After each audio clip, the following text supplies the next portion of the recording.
This legislation is the biggest threat to free, open debate and speech we've ever seen from a Good morning, people. Welcome back to F Politics. Do you ever wake up and you see Nigel Farage talking shit on the radio and you're just like, yeah, I'm not going to let this slide today. But obviously, if you're me, LBC already has your number, and they seem to have a policy about not letting me correct Nigel Farage when he's on air. In fact, in the past, I've had to use a fake number and a fake name. But in fact, the bureaucracy and regulations will only go up when we leave the EU, because the whole point of being in the single market is it means you can trade with other countries in the EU as if you were trading like to your neighbour within the UK. The same, Matthew, even if our laws are different. I understand that, Matthew. Hell, one time I even had to use a fake accent. Nigel. Ultimately, you yourself have said that this deal would be not the will of the people, right?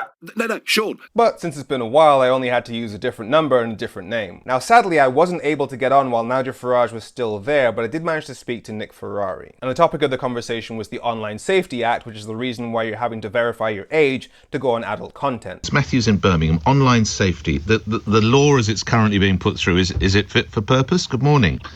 Yeah, I agree that there are serious problems with it. I believe that the VPNs make an absolute mockery of the law. I believe that if the government is serious about age verification, then there should be a centralized database that won't be hacked because it's in the hands of private companies. I think that there are serious problems with it, especially given that Wikipedia is now in a legal battle where it's at risk of shutting down because of the restrictions that are being placed on it. The problem is that Nigel Farage, his skill is that he will correctly identify real problems that people face. He does that with for example, with the NHS. He'll say the NHS has problems, but what's his solution? Well, I think we're going to have to move to an insurance-based system of healthcare. He points to problems with the EU, and his solution to that was no-deal Brexit, which even his own party says would be even worse for the cost of living crisis than what we have now. He points to poverty across the UK. Again, he made worse via Brexit. He points to crime rising in the UK. Again, made worse by the cost of living crisis, which was made worse by his Brexit. Every time he points to a real problem. So I agree with him that this is a flawed bill, but the problem is his solutions will be far worse because he says he's doing this in the name of free speech. But the Reform Party is not a party that cares about free speech. They're a party that has called for the banning of flags, whether that's being Richard Tice, the deputy leader, saying that there should be a ban on EU flags at last night of the proms, whether it's with Bob Villan when he said that if you vote Reform, then you can get your country back from these lunatics. That's censorship. This is a party that hires lawyers to attack anybody that disagrees with them. So do you think there's a degree of naivety then? Is that what you're saying as regards Mr. Farage?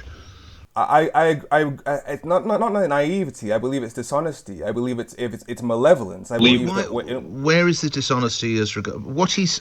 By the way, I don't agree with him, but what he's saying about the online safety bill, I think it's not dishonesty. He genuinely believes it's an assault on freedom versus freedom of speech.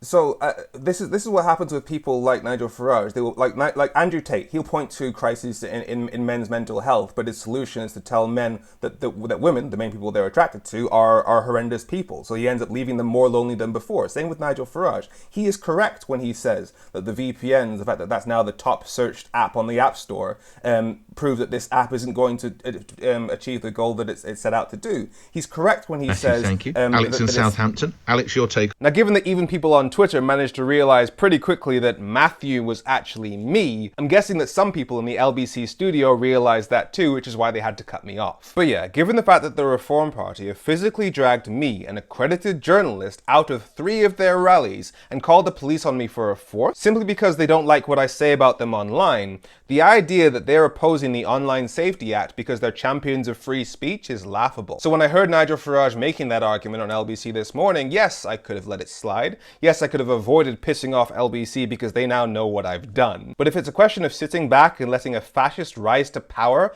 on a free speech campaign? No, I don't think I will. I'm Femi. Make sure you follow F Politics so politics doesn't F you. Have a great week.